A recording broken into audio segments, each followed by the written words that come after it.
All right, great. Hi, everyone, and welcome to our second episode of Cardinal Film Fights. I'm your judge and host, Stuart Elmore. A little bit about me. I'm an MMP TCOM minor and a music media production major. Wow, I butchered that intro. Okay, but going on, we got three fabulous fighters with us today. We have Nick Evans. Hi, I'm Nick Evans. I'm a TCOM major here at Ball State. I'm a history minor as well, and I'm also the assistant director on the show. All right, then we got Evan Lacey. Hi, I'm Evan Lacey. I'm a computer science major. I'm the first-time debater here on the show, and I'm going to have some fun.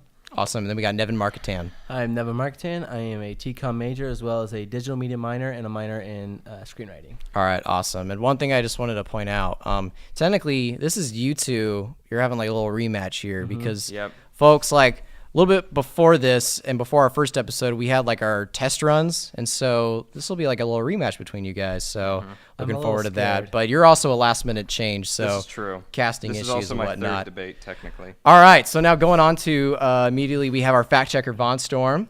Yes, I'm Vaughn Storm. I'm a TCOM and entrepreneurship double major, and I'm going to be checking facts for you guys tonight. Awesome. And Vaughn's also our video editor, and he does an awesome job. And we have Morgan Fuller on time and score, so she'll be doing that for us. And just relay over some of the rules before we get started. Just make sure you guys know that we have a 60-second introduction now. That's a change from our last episode. Then we'll have a 5-minute open forum with a 30-second conclusion. And then after the round is over, I will conclude and do a ranking of the points. So first place will get 3 points, second place 2 points, first place 1 point, with the last round being double points. Is everyone all good? Awesome. All right, let's go on to our first question. Now, I started this one off right away with the pitch question, all right? So get your pitch questions out. Now, like I said, you're going to get 1 minute, so just get as much exposition and character development and who's playing or who's directing, or if you didn't have the information, just do as much as you can. Let's start off with Nick. Okay, so for my pitch to the next reality show, taking from the previous debater's topic and answer, we're going to do a reality show about making a reality show. This format has been proven to work. Morgan Spurlock has done it twice that I can remember. The first one being Super Size Me, the other one being what is it? It's something about I don't know. It's like making a movie within a movie. I don't remember what it's. Yeah, I don't remember. Yeah, this movie was brought to you by, I think, is what part of the title. But anyway, so this is a proven format. I don't really have an idea for a director or actors, but I think it would be a really interesting topic. I think it's a really interesting way of like kind of making fun of the ridiculousness of a reality show by having them make a reality show. And so, yeah, I think this is going to be good. Awesome. Okay, let's go around and Evan. Okay, so my idea for a reality TV show would kind of be The Office, but instead of going for like an office workspace, we're going to follow around like a bunch of college kids. So we're going to emulate the show Friends by following around a group of just 20-year-olds who don't really know what the hell they're doing in their lives, and they're just going through their college careers trying to figure out what the hell they're doing. So they'll see struggle from all the relationships, they'll see struggle from possibly drinking, homework, stress, everything, trying to fit everything into their college career. And it's going to be a pretty interesting story because we've already seen how well a show like The Office has hit off. So if we do another one like it, then it's going to be a pretty good follow-up. Okay, and then we'll go on to Nevin. My reality TV show pitch is kind of stepping away from the general format of a reality TV show. Like most reality TV shows, they say they are conducted in reality, but in reality, they are manipulated with heavily. So I kind of had this idea of something stepping away from that. So I like the idea of streaming online and live streaming. So I thought it'd be really cool to take something like Google Glass or some sort of technology, wearable technology that has a camera in, where someone puts it on kind of in the morning, and then everybody like logs on and they watch. It would have to be someone that has an interesting life, otherwise it wouldn't work. You could open it up to like the public for other people to watch, but mainly it would be celebrities, people of importance, someone that has an interesting life in order to get people to watch. And then it would kind of have a Nerve, if you're familiar with the movie Nerve, right, aspect to it, where people can donate and or have an influence on what this person is doing, something along those lines. Okay, really cool. Now we're going to open up to our 5-minute open forum where you guys get to like argue against each other. Okay, yours Nobody wants to watch real life. That's why it's called. Yes, they do actually. If we look if you wanted to film, hey, I'm talking to him, not you. Good for you. Hey, nice hey. Well, let's Let's calm down. Nevin, Let's calm down. Nobody wants to watch real life, and you want to know why? Because people want to kill themselves when they deal with their own lives. Nobody wants to watch a boring person's or any person's life, because the editor themselves would probably kill themselves editing it. That is so much boring. That's what I'm saying. There's no editing. It's a live stream, but and like I said, it would be. Watch that. It would be so out of their mind. People watch vlogs every single day. Vlogs are one of the highest entertainment formats. But vlogs are scripted. They're not unscripted. There's also a but they form still of people are filming their daily life. They're their daily scripted life. though. They are scripted. Regardless, though, it's this going is something to be that so works. boring. And you even pointed out, Nerve is a movie about this. This isn't even a reality TV show. This is just a spin-off of a movie at this point. No. And you're saying yours is original. You literally said in your opening statement that yours has been used before, so it's kind of redundant and it lacks originality. My format is proven to work, though. Morgan Spurlock has changed the way we look at things with it. And yet you're having qualms about that. Your show is basically cops. His form of art. Your show's cops on university. His form of thing. Why are you defending him? You should be attacking him. You want to win, don't you? Do you want to win? Then attack him. Don't stand here and defend him. All right, guys. I think we need to just bring this down a couple notches. Just bring it down a little bit. Get our cool back. Hold on. Okay. I just want to ask a specific question. So basically, you all pitched on what your reality shows would be like. I want to know why yours is going to be better than the others and why theirs isn't as good as yours. Okay? We've already seen how The Office has tried and proven, and it's won many awards, and it's had countless. Name them. Academy Awards, Actor Awards. Name specifics. Give me specifics. You name them, Nick. Yeah. Not important. Let's hear the awards for your shows. Morgan Spurlock. Hey, can you talk a little bit closer to the mic? Yes, I can. Sorry about that. All right. As far as I'm aware, and I could be wrong, I don't think Morgan Spurlock has actually won anything. And However, yet The Office has. Can we fact check that? I know The Office has. I'm asking you to name them. I don't think that really matters right now. It doesn't really matter. Anyways, Nick, why is your idea better than either of ours? Because Walter's idea, and I rolled with it because I really enjoyed the idea and concept. Don't you mean Jared? Jared Walter. Walter's his nickname. Anyways. Is that what his name was? Yes. I don't know. Morgan. Continue. Anyways. He started going on me about that. Morgan Spurlock has done these kind of ideas before. With this film was brought to you by, I think it's Palm Wonderful. But anyways, this idea has proven to work. It is proven to be very engaging. It can be groundbreaking. It has been groundbreaking, as a matter of fact. And The Office, if we're going to use The Office... Can we fact check the awards that The Office How is it won? groundbreaking, Nick? How is it groundbreaking? Because you're getting to see how a reality TV show is made. Oh, okay. No, it's a cheap way to get viewers. Hang on. Is it though? I don't think yours is. Nothing says I ran out of ideas. Like I'm gonna make a movie about making a movie, or I'm gonna make a reality TV and nothing's show about okay. And how is yours any different then? Nothing says because I'm gonna run out of original ideas by filming real life. Nobody wants to see real life. That's why we have movies. Listen, mine is an original. That's why we have TV shows. My idea is an original idea to step away from the not so reality of reality TV.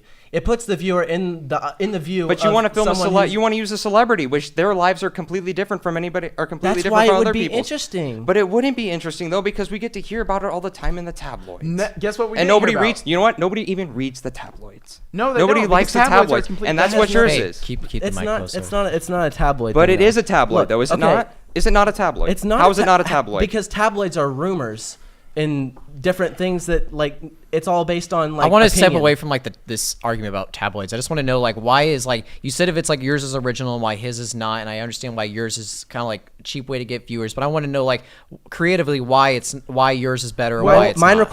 requires no production cost. The only cost is the headset or whatever you use to film it and the upload stream. Other than that, there's no production cost. But mine requires the hundreds and thousands of dollars of having a camera there and just following around a group of friends. That's basically cops. That's cops. So is having GoPros strapped to your chest. That's not what I'm suggesting. I'm not suggesting that. He's suggesting something like that. I'm not. You're suggesting that we do a mockumentary about making a mockumentary, basically. Sort of, yeah. Why would you suggest that? People don't want to see this. And nobody wants to see real life, and nobody wants to see another cops. People watch real life every day. However, we're seeing But you're basically pitching cops. We're seeing something that we can relate to. With The Office, How is The Office? You felt tied to the people. You felt tied to like Dwight and Jim and Pam. You felt tied to that relationship. But they're you felt not real. Tied to everything. There was a connection. Okay, now let's go to our... Wow, that was really heated. Let's go to our conclusion, starting with Nick. Okay, so basically, just to reiterate my point, Morgan Spurlock has shown that an idea like this can work. It has worked. It has received good reviews for it. I don't remember if there are any awards, and I don't think there are. I could be wrong. To further go along, I also don't think that my contemporaries' topics are either very original, nor are they very interesting in and of themselves. Nor is yours. Okay, Evan.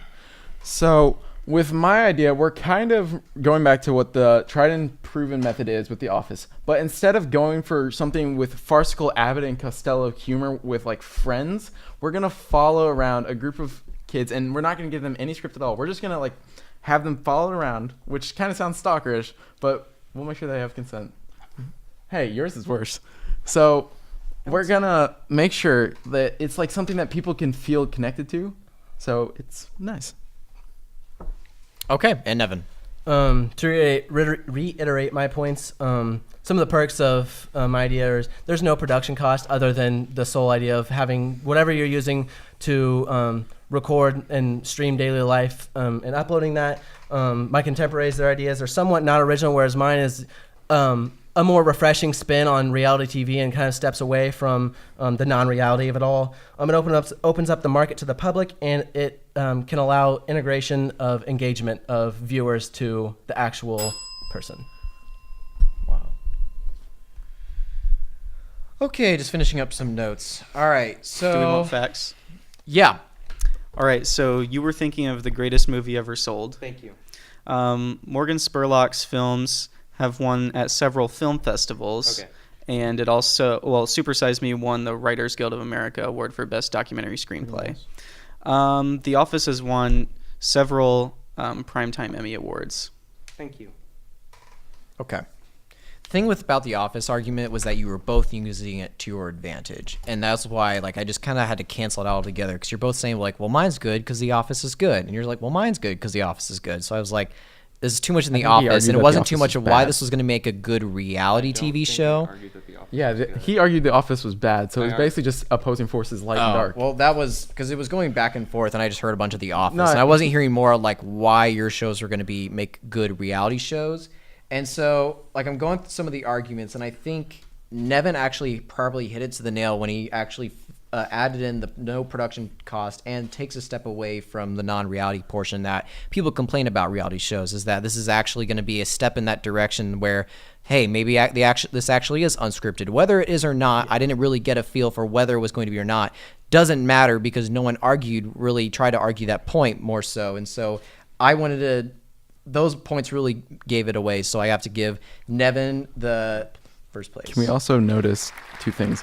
One, my show was very poorly attacked. He focused solely on Nevin. Okay, hold on, guys. The round's over. Go ahead. Round's over. All right. So one thing I was gonna ask, I want to ask you guys in the back. What do you guys personally think? I want some third party input. I agree with siding with Nevin on the first place. I think it got a little fuzzy with the other two. I don't have an opinion. I don't think I can help you. What about you guys? I don't know. I agree with Allison. Nevin won. Okay. I think the second place is gonna have to go to Nick, just because he has said that yours is kind of, he attacked your point with the non-originality, really kind of put it over for me. And there's a non-original point on his. Yes, but it wasn't as attacked as much into where you didn't give me enough specifics on why his wasn't as original. You said mine is because The Office is good. It says, well, you're basing it off The Office, therefore it's not original. You didn't say, well, yours is original because X, Y, and Z. But he did include X, Y, and Z in those arguments. If we want to go for non-original ideas, Transformers. But hold on. I'll back that up. I will back up Stuart on that last one. Okay. Nick, you defended it well. Thank you. Thank you. So yeah, first place is gonna go to Nevin, second with Nick, and then third with Evan. All right. Well done, Nevin. I wanted to. Well done to you as well. Congratulations on not mixing up our names. Too. Yeah, I Yes, wanted good to job. I introduce really like you for that that. point that I'm going to ask you guys behind the cameras your opinions on this. So to make this thing go by quickly, that took a little bit to get the points, which it won't later on. We'll get that by quicker. All right, so next round. Good job on that one. Really good answers. This one is pretty straightforward. Best biopic, and we're going to start on that end with Nevin going this way. All right. So I originally, when I sent the email, I misworded my pick, and I said Jobs, not Steve Jobs. I just recently saw the movie. I actually saw it with my family. My mom asked me to come in the room, like, "Hey, Jobs is on." Michael I'm like, Fassbender. yes, and it was the Michael Fassbender, Steve Jobs. I interpreted it as Jobs, and then when you sent the email, Stuart, you listed Jobs as one of those, and like I couldn't think of another biopic. I was like, I'll just use that one. So I put Jobs, but in reality, I meant Steve Jobs. So that is a That's fine. That's a I'm going to mistake count the on Michael Fassbender Jobs. Okay. Just go on with your introduction. Going on, Steve Jobs is a fantastic representation of the development of Apple and Jobs himself, of both beauty and I can't read my writing. Bro, what are you doing? Yeah, I can't read my writing. Basically, it does a great job of showing what how Apple developed as well as Jobs himself. Awesome. See, like, you could have gotten that done. Like, I I know. find the most unscripted introductions to be probably the easiest ones. All right, now we're going to go to Evan. Well, my best biopic would be The Wolf of Wall Street, based on its cinematography and its strict adherence to like the theme of using money and power, and how it climbed up the ladder and how he eventually fell. I believe his name's Jordan Belfort, if you want to fact check It that. is. It is. Okay. And it shows in like the way it was directed and shot. Specifically, it won awards for cinematography, and I love the way that it was strictly only basing. Oh, what was the word? I want to say power. It was based on the power that he gained as he climbed up the ladder of the stock market, and how it kept leading to different levels, like corruption with further drugs like the Quaaludes, and then the cocaine, and then everything, and then it just eventually ended with like the feds coming after him. Okay, cool. I have a roommate that really likes Wolf of Wall Street, so he wanted you to include drugs in the argument, so thanks for doing that. All right, and Nick. Okay, so my best biopic was 1970s Patton. What's unique about Patton is that, as a historian, first and foremost, this is probably one of the most historically accurate films, and certainly one of the most historically accurate war films that's ever been produced. Further to go along, this film was critically acclaimed, winning several of the Academy Awards as awards for that year, including a famous incident where George C. Scott basically told the Academies to go fuck themselves and denied the Best Actor award. Further to go along, this is a very accurate representation of General Patton, as recounted not only by the men who served under him, the men who served with him, but also his biographers, his daughter, his wife. This George C. Scott and the movie nailed the persona of Patton to a T, and it has been, and there's a reason for its acclaim. All right, So- let's go ahead and open up to the 5-minute form. First things first, your devotion to Apple, it makes it seem like you're trying to become the poster child. But I'll give you that it was an interesting movie, and that Steve Jobs was way better than Patton. So going over Nay, there, how? we're going over Why? there. The How? cinematography, let's base How? it on its contemporary value. How many people know who Patton is? Not just like the Do you? movie. Yes, I do. Who is he? General Patton led the Armored Brigade through No, the Battle of the Bulge. Armored All right, let's not make this a Army, history. Third Let's not Army. make Let's this not a go history historical lesson. here. Let's I'm just okay with solely that, let's but- solely okay. That's base 'cause it you're a off history of the buff. Exactly. criticism of the movie But anyways, itself. So, Okay. okay, Anyways, no, going solely off hold of the on, movie. wait. No. Hold on, I want to hear him finish. Okay. Yeah. Fine. So going solely off the movie, its contemporary value. Ooh, yeah. Sorry about that. No, put your mouth the in front of the mic. My mouth is in front of the Talk closer to the mic. All right. There we go. So going solely off of its contemporary value, how many people know the movie, have seen it, or know who General Patton is? It has no direct good impact on life itself, as we know right now. I disagree. No, hang on. Why As should we I- go why should I right hang on? now, Nick, hold on. Let him as we finish. go right now, it has no value. Whereas That's not true. Steve Jobs or Wolf of Wall Street, compare Patton to the media mogul that is I'm Steve about Jobs. to, if you would hurry up. Okay, Well, but now go I'll ahead just and take a swing, Nick. rebut what Okay. everything he pretty much Okay, just you said. say that this movie has no contemporary value. However, this film has one of the most iconic introductions ever with General Patton behind the American flag, which has been used. I remember. Which has been used. I've seen It's it. been parodied in Space Jam. That's a big one. It's been used. Where in Space Jam? At the when Bugs Bunny or Daffy Duck, they're basically like It going was- over their it plan. was Bugs Bunny, They're wasn't going it? over their Keep going. plan. Anyways, so there's a reference right there. It's been referenced. Seinfeld. But that was farcical. It was, regardless, it's still mentioned. It's not and- mentioned, and it's what- just Tell me farce. more about the movie. What makes it better Okay. than those two? Here's an interesting one. It has a 95% on Rotten Tomatoes, an 8 out of 10 on That's IMDb. incorrect. That's incorrect. Oh, That's Wait, hold I on, just hold on. pulled it Oh, up. Sorry, I was looking at the wrong number. I was gonna say 4 out of 4 by Roger Ebert. It actually does have a 95. Who's Roger Ebert, and why Roger should we Ebert trust is him? one of the most 95, famous. 96. Roger Ebert is one of the most critically acclaimed critics of all time. To further go What's his along, credentials? His credentials is that he was working in the industry for years. Anyways, it won the best check picture Robert Ebert? It won for the award for best picture in 1970. It also won 4 other Oscars and was nominated for 3 more. Yours, on the other hand, It was won- nominated for 12 for 48 awards and won 12. That's half. That's not even half. That's a fourth. That's a fourth. Look at you And doing yours- math. You don't even have Look at you don't you even doing have math. control of your own topic because you said everybody was going to be looking over jobs. Failing That to is my realize mistake. and exactly, and that means you don't have control over. You don't even understand your own topic because you didn't know which movie I was it was. misled to because believe you the didn't- title was a you different should have title. done the Doesn't mean- research. doesn't mean my I'm not interpretation going to is tear incorrect. down no, arguments no, based no, on like the no. fact that he misplaced Okay. the But But title. the point is that he should have known But what just the because, title just was. No, because we're I was not going my, based off of my that mother told me argument. the name of the movie was Jobs, and then he You said should've Jobs. let and us that's Let's why skip I over the misled. Anyways, misunderstanding. your Hold on, Evan, guys. hold on. Nevin, I Okay. want to understand why your movie is better Okay. than the rest. First couple points. Yes, your Patton has been very successful, won 6 Academy Awards. However, comparing it to the competition it was up against, the only movie that really I felt was somewhat deserving of winning other awards was MASH, a war comedy. Not even a good one at that. Whereas Steve Jobs went up against The Big Short, Bridge of Spies, The Revenant, Room, Spotlight, Mad Max, so much. So I mean, it's simple to believe that my film may not have won as many things But my film is also more accurate in terms of the representation of the we're not person going we are based off of focusing on. accuracy. We're going But is that comparatively. not? But it's a effect biopic. on modern a biopic cinematography. has to be. No, it's not just about modern cinematography. We're not going it's just about based what's on that. it's We're about going what's because important and how what many portrays the people know character. who General Patton is. Quite a compared few to Steve people Jobs? do actually. Steve With Jobs is they only know relevant historical because of accuracy. because I of walked Apple. around our halls of DeHo and asked around. Only 5 people out of about 30 I interviewed did not who knew him. Wait. So Did you actually interview people about? I want names. No, you know what? I want names because you can just make up this fact because you Rena, don't have names. Allison, Kimberly, Mikhail. Fair and enough. What's her name? Exactly. Okay, Anyways, That's her name. my movie also was number 89 on the American Film Institute's list of iconic movies. Patton was named Patton, the character and the person.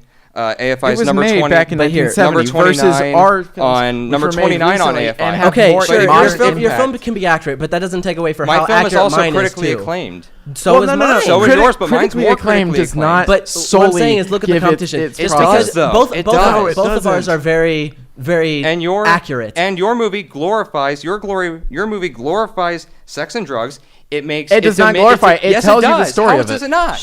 Okay. Wow, that was brutal. Okay, now I'm gonna go conclusion same way from Nevin going this way. Okay, so to conclude, yes, Patton is highly critically acclaimed. However, the competition of its time leads it to believe that it may have not been as successful compared to what it could. The competition Steve Jobs was up against.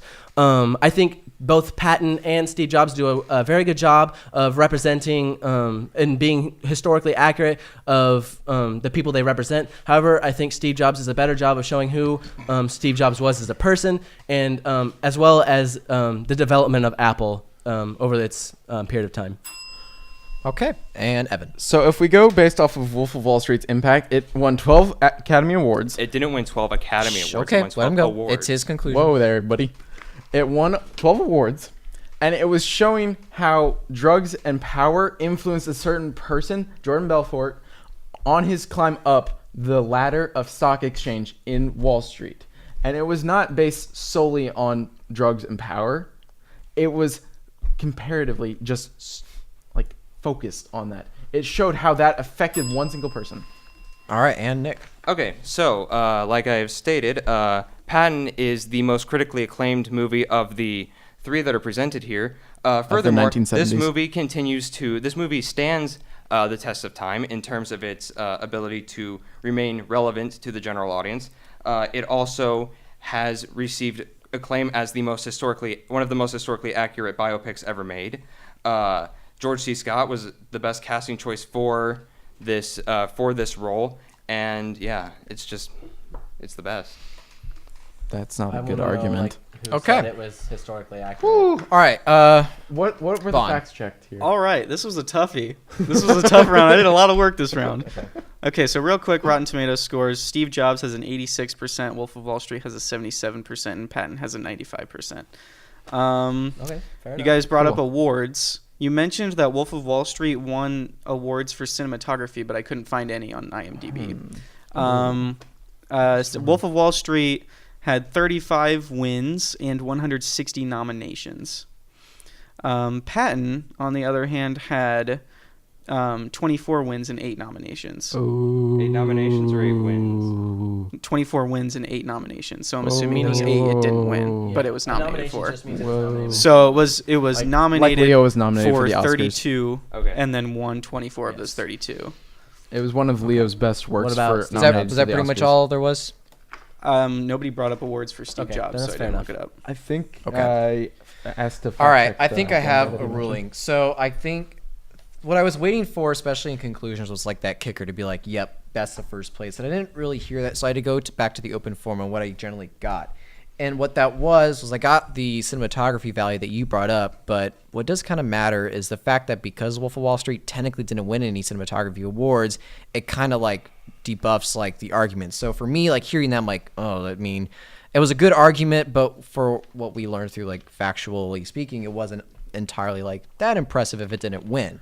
So I had to go by what was said, and I think Nick defended his main arguments well on Patton, which was the most iconic intro, and then he had movies to supply with what they used it from, the accuracy of the biopic, and the people that say that it's really good. Critically acclaimed story, 95% Rotten Tomatoes, and then the amount of awards it won, Best Picture. Yeah, and then he defended all those pretty well, so I have to give first place 3 points to Nick, and then second place will go to Nevin for his the representation of Jobs. Then I loved your counter argument against Nick. However, it's not against his, but the counter argument puts you up on the ladder that you said that. I mean, yours did very well when like it had a lot of movies to go up against during its time, whereas Patton didn't do as much. So with that counter argument, I have to give you the second place award. All right. So now going on to round 3, pretty straightforward. Best Leonardo DiCaprio movie. In this, I want to start off with Evan on introductions. Ooh, lovely. All right. Let's start this show off. My best Leonardo DiCaprio movie would be Inception. I don't like the way that he's cackling maniacally. Just keep going, man, all right? Just keep going. So best Leonardo DiCaprio movie would have to be Inception. Now, the movie Inception was arguably like one of the most ambiguous movies that we know of in modern times. And the way that he portrayed himself in that movie, like his character, really shows how he can, like, just not with a lot of lines, show off like his acting skill range. So in the movie, he didn't talk that much. Talk more into the mic, please. Yes, sir. Like aim it at you. Sweet, thanks. So, all right, thanks. In the movie, he showed like with the least amount of lines that he had, and I think any movie except probably Gilbert Grape, what he can do. And with that ambiguous ending, it showed how well he could do a movie in general. All right, that's cool. All right, sweet. And let's, I'm just going to say Nick next. Okay, cool. Okay, so my movie was Leonardo DiCaprio as the Monsieur or Mr. Candy from Django Unchained. Here's something interesting about Django. Django is not one in which Leonardo DiCaprio is the lead actor, but his ability to command the room when you have Jamie Foxx, Christoph Waltz, Samuel Jackson all in the same movie, his ability to command the room and pretty much take the entire second half of this movie and make it his own. Like, most people remember Django for Leonardo DiCaprio's role, which is impressive for a supporting actor. he did not win or was nominated for Best Supporting Actor in Django, you have to remember that the person who was nominated from Django was Christoph Waltz. So the competition, it's do you pick Christoph Waltz, who did a fantastic job, or do you pick Leonardo DiCaprio, who also did a fantastic job? So it really was a toss-up between the two. So it was a snub, but it wasn't a snub. Okay, and Nevin. I picked Leonardo DiCaprio's performance in The Revenant. I thought his performance was not only refreshing in a film world saturated with a lot of non-serious actors, but the performance was, statistically speaking, his most successful film, and I think it by far surpasses any of his other performances. That was all right, pretty quick. Let's go on to the forum. Okay. So he already won the Oscar for this. You can stop selling it to people. Like he needs. Well, I do want to make that argument. Okay. I feel like The Revenant, while Leo did a fantastic job, I'm not going to take that away from Leo. He slept inside a dead horse. I don't think you can take any of his acting skills away. All of his films are great. Yeah, these are all pretty great. Regardless, The Revenant, I felt like was more of a consolation prize for Best Actor, because when you consider what else he was nominated for as a Best Actor, Blood Diamond and Wolf of Wall Street are two that and Titanic. Blood Diamond. You have to relate that back to that time, though. This year, but you also he deserved the win. But that's because the rest of the competition wasn't as strong. And I think that case could be made for all the other years as well. Also come up, Leonardo DiCaprio in that movie. It's basically him, which it brings up the debate of method acting versus dialogue acting, which is a very toss-up gray area. If we go for method Leonardo acting, DiCaprio's ability to command the screen, considering this talent that is present in Django, and his ability to steal the entire show away from the main character, is extremely impressive as an actor. I need to bomb you. Hold on. Nick, hold on. I need to bomb you really quick. Okay, so it was a cameo, basically. It was a lengthened cameo. It was a bit longer than a cameo. And you say hold on. You say his ability to command the room might come from the idea or from the reason that he is playing a slave owner. So they're going to command the room when there's a room full of slaves. But you also have to remember the personality. I know that might be a horrible way to look at it. And that's okay. And you bring that up. You bring up the fact that Leonardo DiCaprio. No. I bring that up because that is the only high point of that film. But it's more than just that. He smashed open his hand while doing that scene, and that was the only high point. His character is a cross of a southern. Of an antagonist.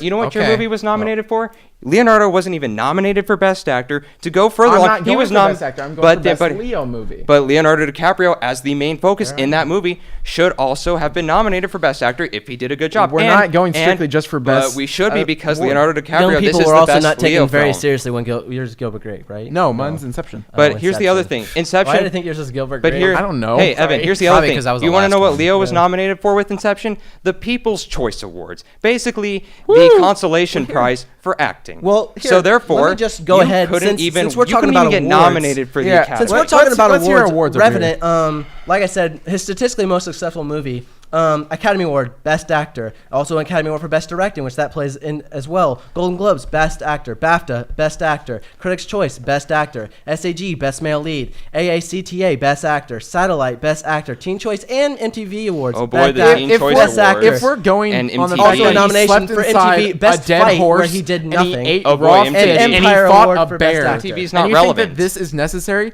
for Regardless, just a little insignificant chunk of metal? It might be more than what he was nominated for in Django, but you also have to remember who the competition was within Django itself. Jamie Foxx, Christoph Waltz, Samuel Jackson. You keep going back to that same argument about what the other people were. But that shouldn't take away from is that his best? Hold on. I want to hear what Evan has to say about that argument. See, you keep going back to that same point about what were the other actors in that film and if they were better or not than him. See, with Leonardo DiCaprio, they weren't. No, he was basically just a side character in the film that was needed to fulfill the basic role of an antagonist. You could have had Samuel L. Jackson be the main antagonist because he was in there. Samuel L. Jackson was Nick. He was needed in that because he was like the slave master, like but subordinate. You need a slave he was owner. Like the secretary.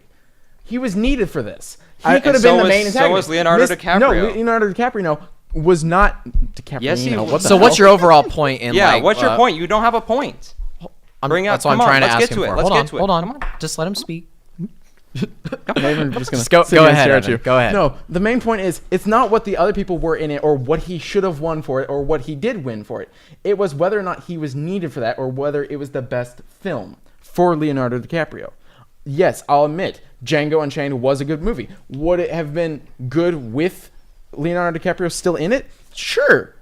But was he necessary? No. Would you make the argument then that Joffrey isn't necessary? Oh, God, yes. I would make the argument that you could have casted someone other than Leonardo DiCaprio in the film, and it still could have been a Why are we relating Django Unchained to Game of Thrones here? It still would have been a good film. Because my point... His performance is good. He's not needed for this movie. Okay, so I know I've heard a lot from you guys, but I want to hear more, Evan, about your movie because I'm not hearing a lot about Inception. We have 8 seconds.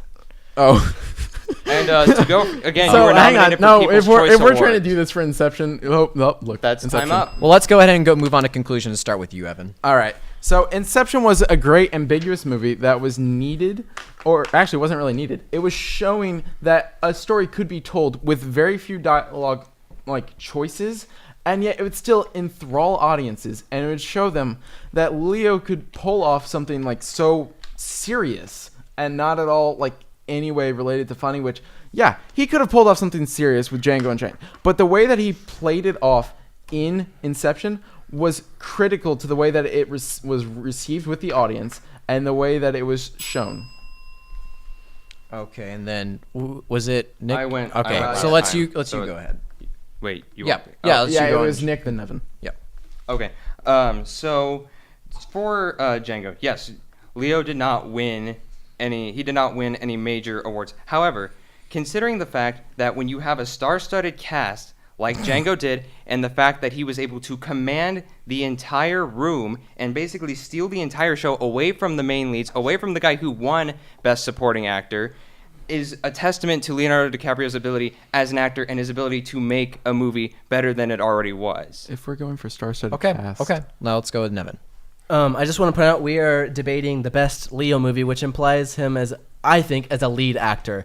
And so when you say, and also you reiterate that in Django he commands the room. And again, I have to say that's kind of a given circumstance as the character he's portraying. So he's going to, regardless of who it is, that person that's playing that character is going to command the room because he's a slave owner. And that may be a horrible way to look at it. But also he's a side character. Not to take down from his performance, but anybody could have played that. And if we're going for star-studded cast, things like so Valentine's Day. Hold on. We're done here. Yeah. Vaughn, do you have any facts? All right. Yes. Bro, I'm getting my moderator chops this game for You're real welcome. though. Okay, so Rotten Tomatoes scores real quick. Revenant had an 82%, Inception has an 86%, and then Django has an 88%. Now, there was a lot of talk brought up about what is Leo's most successful movie. Everybody seemed to think that they're revenue or Oscar? Hold on. Okay, so I looked at the awards for each of these movies on IMDb, and Revenant won 33% of the awards for which it was nominated. Inception won 43%, and Django won 28%. I'm not talking about the movie. I'm talking about Leonardo specifically. What's the question? No, I you know what? We're just here to listen to the facts and everything. So I haven't made a complete decision. I want to ask you guys a question. So what I'm stuck with right now is Nick's argument with the ability to command a scene that takes over the movie versus the argument that anyone could have played that role. I need feedback on that argument. I think Nevin kind of shot that down when he mentioned that anyone would claim the room with the role of a slave owner. Okay. So I agree with that. I think Yeah. that's debunked. You don't need to raise your hands, guys. You can just talk. Excuse my throat. I think not allowing the other players to speak and being relatively annoying is not an appropriate strategy to knock out another person's arguments. That is my input. All right. Don't get intense in the room. All right.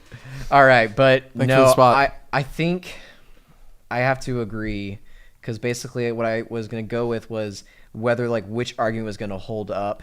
And I want to be like, I want to be as like, unbiased as possible. So I'm trying to like understand of the argument better. And both of you kind of hit him hard on terms of like anyone could really have commanded that scene in that moment. And so, yeah. I think with that, because I was really following Nick with like, hell yeah, like Leonardo owned that. He did really pull like. And here's the thing: if you know me, you know that like the scene when he like goes off on that rampage and he cuts his own hand and then keeps going, and then they yell cut, and then they applauded him. Like that is a powerful moment to show him as an actor. I would agree. But I didn't hear that, Nick. I was trying to get it up, and I understand that, and it goes with what Dylan was trying to say. I think I mentioned it just to and so bring it up for you. I understand that. Where I was going with that though is that once Nevin stated that anyone could have pulled that, then it just turned it right away. And I think that's kind of where I'm going with too. So that being said, then I got more when it came to a sum of arguments supporting all three of yours. Nevin gave the most in terms of like said Nevin was doing what?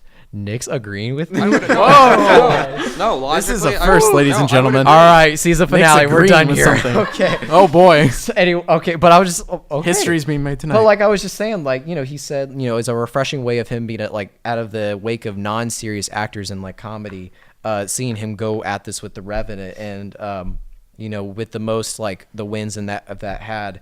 Yeah, I think the supporting arguments kind of put it in Nevin's way. So Nevin's going to get 3 points. And then it was going to be based, what I was going with that argument was which first place to give it to. Because, like, Evan, I didn't get enough for yours. And I got more arguments against the others. And all I got was most ambiguous and the ending scene. Would you like me to give a bit more right now? No, that's the thing, though. And, like, we got to, like, do this in a way where you can, like, be strategic about your arguments. And I didn't get enough in terms of like I got most ambiguous and performance was critical, and that was all I got from yours. And so the arguments that you put really, because you were supporting Nevin's counter argument against Nick's, which really put me in a debacle about what to give it to. But Nick, you have the most like with movie was memorable. You remember his performance in that. Whether his ability to take that scene or not, what could have been done by another person, it was still powerful nonetheless, and therefore you supported that very well. Thank you. With method versus script acting, so Nick has to get the second place point with 2 points. Evan with third place with 1. Good job, Nevin. Okay. Thank you. S to you as well. Thank you. Good job, Evan. Bro, you like calm down. You were like firing in the first round. All right. I was a little scared. I'm like scared now because I wonder if like fourth round he's just gonna, I'm gonna make sure I lock my door at night because he lives just down the hall. Okay. Like I said, I've got a reputation to uphold. Let's go ahead and Love you, buddy. Go straight to round 4. This is actually a pretty interesting one. This is what non-franchise movie deserves a sequel. Now you all picked great choices, but because like one thing I didn't want people to pick was like Star Wars Episode 10 or Star Trek 15. I wanted you to pick like a movie that was just made as a standalone film that deserves another sequel. So with that being said, I think we're gonna start with Nevin on that side. Just to be clear, this is still double or nothing. This is a double or nothing round. How is this double or nothing? So basically, like with the point value it is right now, 3, 2, 1, just double those. So it's 6, 4. So that means like you could still get like I have to win. I could possibly get second, but I'm more than likely gonna get third. But you're still in it, so keep at it. All right. All right. So yeah, let's start with Nevin and then do Nick and then Evan. Gave me the devil eyes. It scared me. What was that? He goes. Let's not stop the streak right now with nice Nick. All right. Okay. All right. So let's start with let's start with Nick on. Nick. That's Nevin. Really? Okay. I'll go. No. Guys. All right. Let's start with Nevin on the introductions. Okay. So I chose Inception, but not as a sequel. I didn't want to go to a sequel because I thought the movie ended quite nicely. I like the idea more of a prequel. And kind of explaining how Cobb is recruited and how Cobble Engineering recruits them to do the things they're doing. That's all I have. Okay, that's fine. And then we're going to go with Nick. Okay, so mine is a bit of a unique choice for this. It is Pixar's 2007 hit Ratatouille. What's interesting about this choice of movie is that it's a bit out of left field. Because it's not one you would normally assume it would get a sequel. However, also one that you have 2 hours to pick or something. Yeah, that too. Also, the other thing too with this movie is that Brad Bird, who directed The Incredibles, then did Ratatouille. Incredibles is now getting a sequel, so it's logical to assume that Ratatouille is going to eventually get a sequel, whether that's in a couple years, whether that's 15 years like Incredibles, we don't really know. But it is logical to assume that that is going to come eventually. It is also one of the most unique Pixar films ever made because it's about a rat that can cook. Yes, they've brought other things to life. They've given other things that have voices. But a rat that can cook, like, those are two different things. Like, rats don't stay in the kitchen. There's a reason for that. And yet that the fact that they have this rat that can cook and that it's very charming, it's a very catchy film, really opens this up for a sequel. Okay, and then Evan. My pick would be Inside Out. So Inside Out, which was what I believe an immediate classic, connected with the audience and told you the story from inside the mind of a young girl, and it showed you like the 5 basic emotions that we all feel, and we could really understand it just from those 5 emotions and what they went through, like all the fighting, how Joy kept trying to prevent sadness from touching the cues and like darkening her life. But then as the story progresses, you realize that all the little feelings need to work together, so that way they understand, like, it's not just one singular emotion that a person feels. You can feel different ones, like bittersweet happiness. That's always a great thing. And plus, this film was backed up by psychologists. Like, they literally came out and said, yeah, this is what we believe a human brain looks like if you would be able to project it. So there's that. Awesome. Let's go ahead and open up to a forum. Okay, so with Inside Out, it's an interesting. I realized I was already because I'm already talking. Are you? Yes, I am. Let's go ahead and get out what he wants to say. So, anyways, Inside Out, while it was a very good film, I won't take that away from it.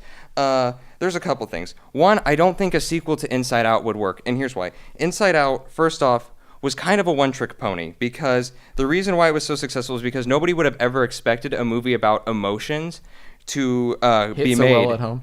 To be made. Second of all, nobody expected it to be as good as it was. So, if a sequel were to be made, then people's expectations are going to be very high. And because naturally, as sequels do, usually, they aren't as good as the original. And Inside Out risks going down the Monsters University, the Finding Dory track of movies made by Pixar that are sequels that are not very good.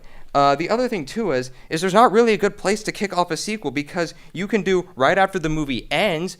However, you've already done your character development, so there's not going to be a whole lot of room to do more character development. Or you do the cliche 5 years later. However, you have to remember that Riley is going into adolescence, as we all did. Our personalities will change throughout adolescence, so the opportunity for character development is really kind of limited, because you don't really know where to go with that. And to further go along with that, if you go 5 years after Inside Out or whatever time, Riley is going to be a completely different character, and her emotions as well might be completely different. And so you would lose Thank you for giving me that line, You would lose the classic I will be perfectly honest as a moderator, and that kind of supported his thing, I don't think Thank so, you. though. Thank you for giving me that line. No, because let me say, like, real quick, that I think that does open it up to doors for new things. So I think I want to take this in a different direction. That's exactly what my point was. There's a fine line between opening up new doors and destroying the characters that you already are aware. What my idea is for Inside Out is we're not going to follow... What was the girl's name? Riley, since you don't even know that. I'm busy trying to make sure that you're proving wrong. Okay, hold on. Keep going. So when we're not going to focus solely on Riley. Like, there's an entire universe of things to do. Like, we have an entire world full of people. We can focus on any of them. We can focus on the cliched coming of age, or we can focus on like an adult, and we can experience their emotions, because their emotions are going to be different. We're going to see different little strategies or different little ploys that come out, because an adult person would have way different emotions from a little 10-year-old girl. And as they both grow up, we're going to see different emotions. Like, we could focus on the emotions of a veteran who's going through a war zone, and we can see. But that's not a sequel. That's just a spin-off. Okay, so now I want to hear, like, and Nevin, I'm just chilling. bless your soul, you're being very kind and honorable. But I want to hear stuff against or supporting. Okay, so Inception. So the thing with Inception is, how far do you want this prequel to go? We have some vague ideas about the main character, and his wife's story has already been covered, and we really wouldn't be getting much new information unless we cast new characters, or we go the George Lucas route. That's perfectly fine. But is it though? Because everybody remembers Inception for the characters that are already in it, and if we cast new characters, then we have a prequel, but we don't have any link back to the first movie. I think people appreciate it more for the plot line and the sci-fi factor of it, of just something like that's completely different. I don't necessarily watch it for Leonardo DiCaprio, but I watch it because it was a well done film, and I like the concept of being able to go into someone's dream. I didn't necessarily watch it for the character choice. So I think like saying that like creating a new cast is a bad thing. I don't think that's true. But it can be because you lose the link to the original. I think you can create a new cast and have a refreshing new story while still having that idea of going into someone's dreams, and all the while explaining, and like I said, having a prequel explaining like more behind the scenes on why Cobble Engineering hired Cobb to do this. Cobble, yes. Cobble hired Cobb. So why they did that. Nevin, if you're going to write a love letter to Christopher Nolan, don't do it on this show. Because you asked for it. Bring it Nick's on, asking boy. for like stuff against Ratatouille now. Okay. Okay, Ratatouille, obviously it wasn't critically acclaimed very well. You actually told me that today. It actually was critically acclaimed. It didn't do very well. It actually did relatively well. And but you have no room for a sequel. What are you going to do? You're going to have Gordon Ramsay come over to Britain or France? Okay, so you want me? There's a rat in the restaurant. Okay. Can I have a moment here, please? Go for it. Thank you. Okay, you have 25 seconds. I know I do. Ratatouille. Okay, you have a lot. You have the timeline for a sequel is set up because Brad Bird is doing Incredibles 2. Ratatouille is going to come. Where do you have regardless? A timeline for this? Because anyways, Ratatouille. Yes, the movie did end very well. However, so did all of our movies. All of our movies ended pretty consistently. To go along further, Ratatouille, you could pick up at any point. You could say, oh, the restaurant's going through money troubles. You could say, oh, the restaurant's got some kind of infestation. The evil little chef has come back. I mean, you can go other routes. Okay, so something I want to do for the conclusions is you guys did a very good job of supporting your own, but for your conclusions, spend more time bashing the other two and why theirs is not as good. Don't focus too much on your own, just against the other two. Do we start with you? Let's do the same order, Nevin. Start with him, then Nick, then me. So I know you mentioned like a few here at the end, but one thing I gave a good idea of what you would expect out of an Inception prequel. Ratatouille, you didn't really give me anything to work with. So I found that it's harder to imagine a Ratatouille prequel one with I don't really know where that would go, as well as it wasn't really, nobody really gave the impression that they wanted a prequel. Whereas if you look on the internet, there's a lot of people saying, is there going to be an Inception prequel? And people may not want it but they think of more of a sequence of a prequel. Now let's do Nick. Okay, so Inside Out, like I said, I don't really know if Inside Out could succeed with another sequel. I don't think it would be as critically acclaimed. I don't think you really have a good spot to pick up a story. Inception, like I said, it's a very self-contained movie, as are all of ours, but yours especially. And we don't really know how far back in the prequels. I don't really think we should destroy the cast and recast and get new characters. I think that removes I think that takes away from the original movie. Ratatouille, like I said, it's bound to happen because Brad Bird is working on Incredibles 2. Wow. All right. Vaughn. Is there any Evan has yo. Thanks, Stuart. I did this the last time too, so thanks, boy. It's whatever. All right, Evan.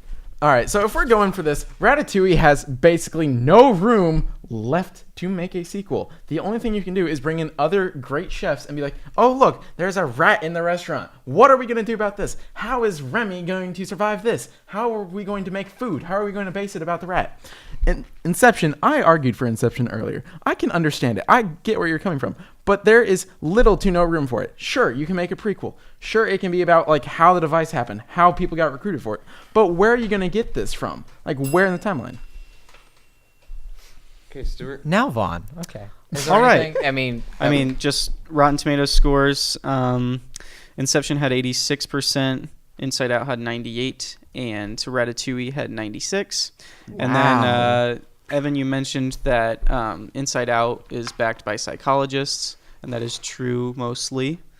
And then you mentioned that Ratatouille wasn't critically acclaimed, but it did win, according to IMDb, about 60% of the awards for which it was nominated. That earlier today? Did you know you were going to be on Roger, the show? No, actually. Roger Ebert gave it a 4 out of 4. So. Totally told me. It okay. wasn't critically Now, acclaimed guys, earlier today. I have notes. I'm going to lay them out, but then I need your help because I don't know about any of them. Okay. Have you not seen these movies?